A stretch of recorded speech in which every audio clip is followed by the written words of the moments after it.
Welcome to mister maths. This is Prakash. நம்மளோட சேனலில் already போலீஸ்க்கு ஒரு 28 ப்ளஸ் ஒரு 29 நாட்களுக்கு உண்டான கிளாஸஸ் முடிச்சிட்டோம். கிட்டத்தட்ட நியர்பை 25% முடிச்சிட்டோம். சரிங்களா?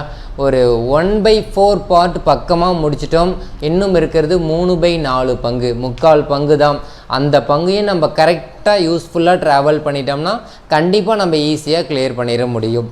சரி, இன்றைக்கி என்ன டாபிக் பார்க்க போகிறோன்னு பார்த்தீங்கன்னா mirror image and water image, கண்ணாடி பிம்பம் மற்றும் நீர் பிம்பம்ங்கிற டாபிக் பார்க்க போகிறோம். சரிங்களா? கையில் என்னடா ஒரு பேப்பர் வச்சுட்டே நடத்திட்டு இருக்காங்கன்னு சொல்லி யோசிக்கலாம் நீங்கள். இந்த டாப்பிக்கையும் எப்படி தான் கொண்டு போக போகிறோம், இந்த பேப்பரை வச்சு தான் டாப்பிக்கே முடிக்க போகிறோம். சரிங்களா? ரொம்ப ரொம்ப ரொம்ப சுலபமான, நீங்கள் யாருமே எக்ஸ்பெக்ட் பண்ணாத mirror image and water image, கண்ணாடி பிம்பம் மற்றும் நீர் பிம்பத்துக்கு சிங்கிள் ஷார்ட்கட், ஒரே ஷார்ட்கட், ரொம்ப ஈஸியானது. என்ன வேணாலும் சொல்லிக்கிட்டே போகலாமுங்க, அவ்வளோதான் ஆன்சர். சரிங்களா? ஒரு 5 நிமிஷம் கூட ஆகாது டாபிக் முடிக்க, அந்தளவுக்கு எளிமையான டாபிக் தான். பார்ப்போம் எப்படின்னு சொல்லிட்டு. கண்ணாடி பிம்பம் நீர் பிம்பம் பொறுத்த வரைக்கும் கண்ணாடி பார்த்திங்கன்னா ரைட் சைடு கொடுக்கலாம், இங்கே இமேஜ் வச்சுட்டு, அடுத்தது இங்கே வச்சுட்டு, அடுத்தது அப்படி இல்லைன்னா இங்கே லெஃப்ட் சைடு கண்ணாடி கொடுக்கலாம். சரிங்களா? ஒருவேளை அதே கண்ணாடியை போட்டு மேலேயோ அல்லது கண்ணாடி ஒரு பொருளை போட்டு கண்ணாடி கீழேயோ கொடுத்துருந்தாங்கன்னா இது என்ன பிம்பமாக நீங்கள் எடுத்துக்கணும்னா நீர் பிம்பமாக எடுத்துக்கணும். ஏன்னா கண்ணாடி எப்பயுமே எப்படி தான் இருக்கும், சைடில் தான் இருக்கும். கண்ணாடியோட பர்பஸ் இடம் வலமாகவும் வலம் இடமாகவும் தெரியும். சரிங்களா? இடம் வலதாகவும் வலது இடமாகவும் தெரியும். நீங்கள் சயின்ஸ் அறிவியலில் படிச்சிருக்கலாம். சரிங்களா? சரி, இவ்வளோ லாஜிக் கூட தேவையில்லைங்க. எப்படின்னு சிம்பிளாக பார்ப்போங்களா? ஓகே, கண்ணாடி பிம்பம். இப்போ ஏவோட கண்ணாடி பிம்பம் எப்படி கிடைக்கும்னு பார்ப்போம். உங்களோட கொஸ்டின் பேப்பர் இப்படி இருக்கும், கரெக்டுங்களா? இப்படி உங்களோட கொஸ்டின் பேப்பரை நீங்கள் ஒன் சைடு இப்படி திருப்பிக்கோங்க. ஒரு கார்னரில் நீங்கள் எழுதுங்க. ஒரு ஏவை நான் உங்களுக்கு பெருசாக போட்டு காமிக்கிறேன், நீங்கள் சின்னதாகவே எழுதுங்க.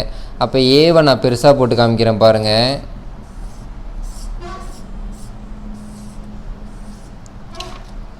ஓகே, இந்த ஏவோட அச்சு உங்களுக்கு தெரியாதுன்னு நினைக்கிறேன், ஆனால் வீட்டில் ப்ராக்டிஸ் பண்ணி பாருங்கள். இதுதான் உங்களுடைய ஆன்சராக இருக்கும். இதுதான் உங்களுக்கு ஏன்னா இந்த ஏவை அப்படியே ஒரு தோசை வீட்டில் திருப்புவீங்க இல்லையா, அது மாதிரி திருப்புனீங்கன்னா அது என்ன இமேஜுங்க, மிரர் இமேஜ், கண்ணாடி பிம்பம். உங்களுடைய கொஸ்டின் பேப்பர் இப்படி தான் இருக்கும். அந்த கொஸ்டின் பேப்பர் எப்படி திருப்ப போகிறீங்க, இப்படி திருப்ப போகிறீங்க. அதாவது இப்படி இருக்கக்கூடிய தோசையை இப்படி திருப்ப போகிறீங்க. எனக்கு திரும்பவும் என்ன தான் கிடச்சிருக்குன்னு பார்த்தீங்கன்னா அதே ஏங்கிற லெட்டர் அப்படியே தான் கிடச்சிருக்கு. அப்போ ஏவுக்கு கண்ணாடி பிம்பம் லெஃப்ட்லேயோ ரைட்லேயோ கொடுத்துருந்தாங்கன்னா ஏவுக்கான ஆன்சர் அதே தான் அர்த்தம். சரி, இன்கேஸ் பிக்கு எப்படி கிடைக்கும்னு சொல்லி பார்ப்போம். அப்படியே பிக்கு நான் அந்த இடத்துல வரைகிறேன். கண்டிப்பாக உங்களுக்கு கேமராவில் ஜூமிங் ஆகாது, நீங்கள் வீட்டில் ப்ராக்டிஸ் பண்ணி பாருங்கள். ரொம்ப ரொம்ப யூஸ்ஃபுல்லாக இருக்கும், ரொம்ப ஈஸியாக ஆன்சர் பண்ண முடியும். சரிங்களா? இது யூடியூப் சேனலில் சொல்லாமா இல்லையான்னு கூட தெரியலை, இருந்தாலும் எக்ஸாம் ட்ரிக்ஸ் அவ்வளோதான். சரிங்களா? யூஸ் பண்ணிக்கோங்க. சரி, பிங்கிற லெட்டர் இருக்குது. இதை அப்படியே நீங்கள் திருப்பினீங்கன்னா எனக்கு பி எப்படி தெரியுதுன்னு பார்த்தீங்கன்னா இப்படி தெரிகிறது. அதாவது இப்படி இருக்கக்கூடிய தோசை என்ன பண்ணுறோம், இப்படி திருப்ப போகிறோம். அவ்வளோதான். எப்படி எனக்கு ஆன்சர் கிடச்சிருக்குன்னு பார்த்தீங்கன்னா இப்படி இருக்கக்கூடிய பி இப்படி கிடச்சிருக்கு.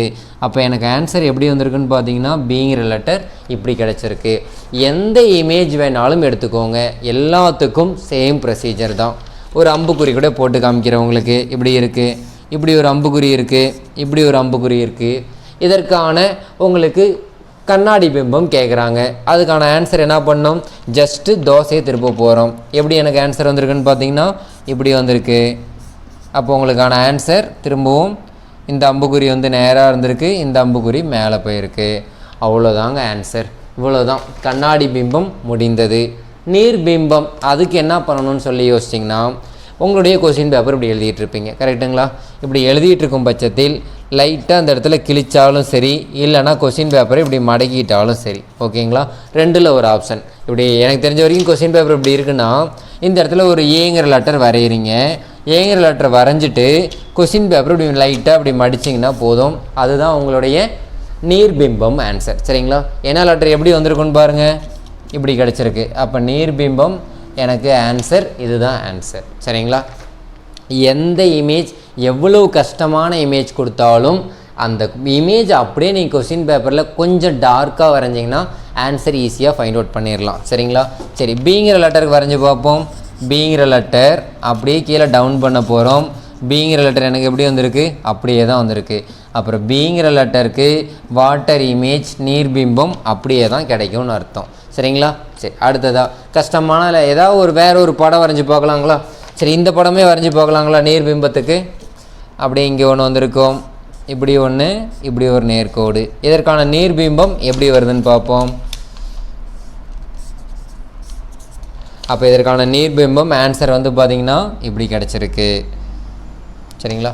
திரும்பவும் சொல்கிறேன், எவ்வளோ கஷ்டமான கேள்வியாக இருந்தாலும் சரி, கண்ணாடி பிம்பம்னு கணக்கில் கேட்டுட்டால் இப்படி இருக்கக்கூடிய தோசை என்ன பண்ணுறோம், இப்படி திருப்ப போகிறோம். அதில் தப்பு பண்ணிடக்கூடாது. சரிங்களா? இப்படி இருக்கக்கூடிய தோசை இப்படி தான் திருப்ப போகிறோம், அதுதான் கண்ணாடி பிம்பம். அதுவே நீர் பிம்பம்னா என்ன பண்ண போகிறோன்னு பாருங்கள். இப்படி இருக்கக்கூடியது கொஸ்டின் பேப்பர் இப்படி தான் வச்சுருக்க போகிறீங்க.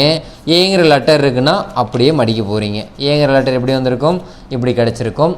அவ்வளோதாங்க கண்ணாடி பிம்பம், நீர் பிம்பம். கண்ணாடி பிம்பம் மற்றும் நீர்பிம்பம் ரொம்ப சுலபமாக முடிச்சிட்டோம்.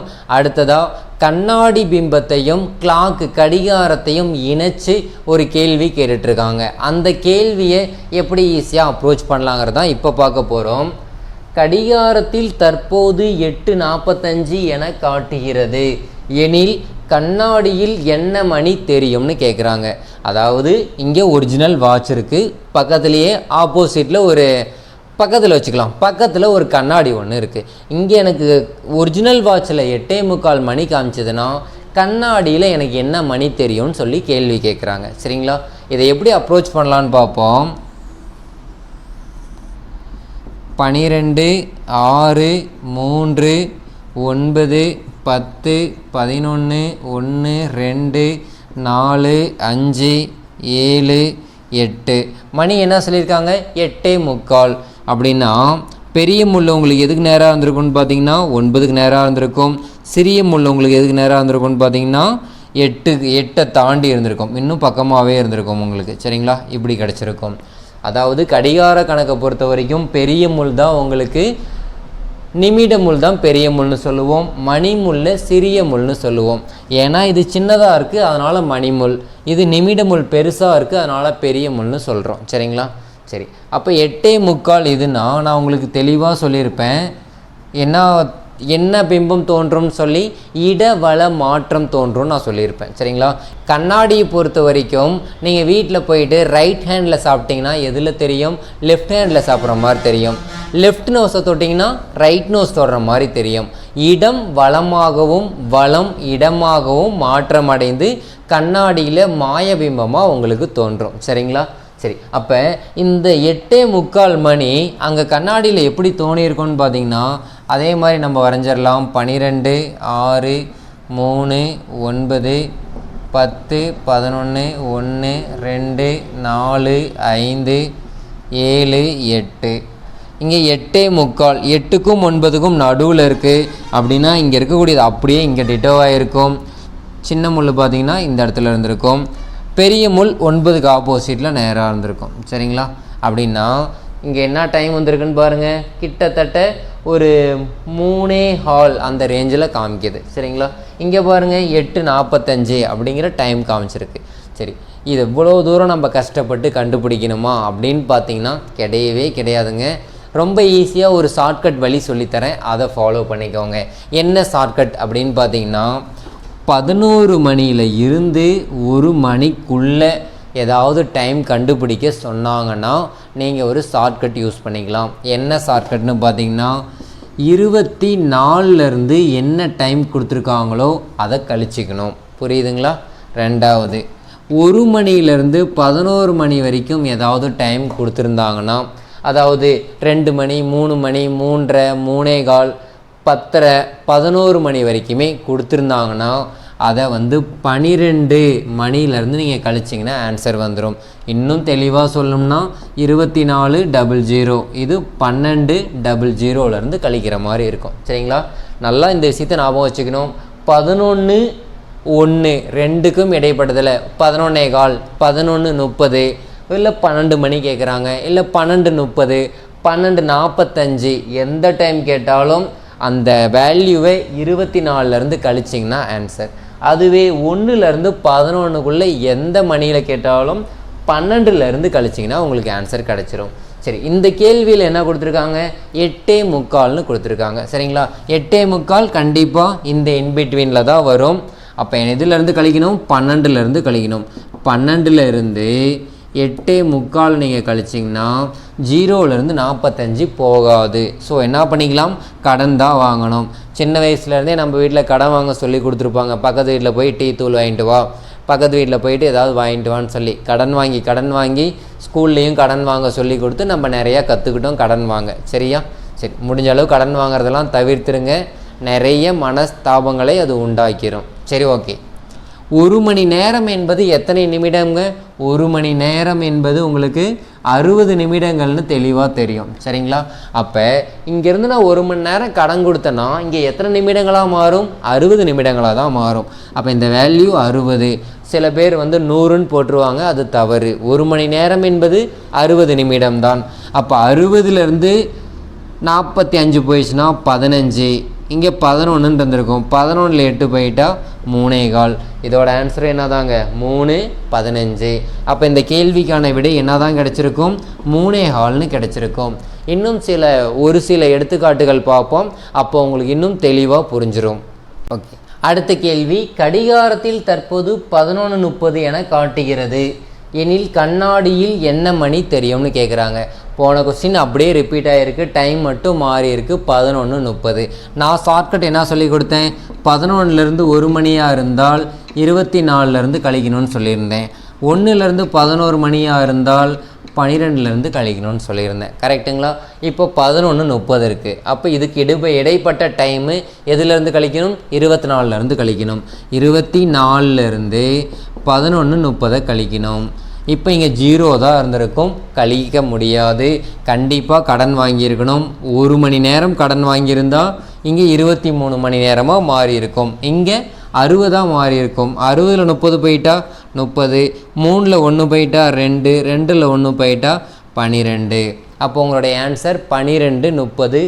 100% இது ஆன்சர் அக்யூரேட்டாக வரும், பயப்பட தேவையில்லை. சரிங்களா?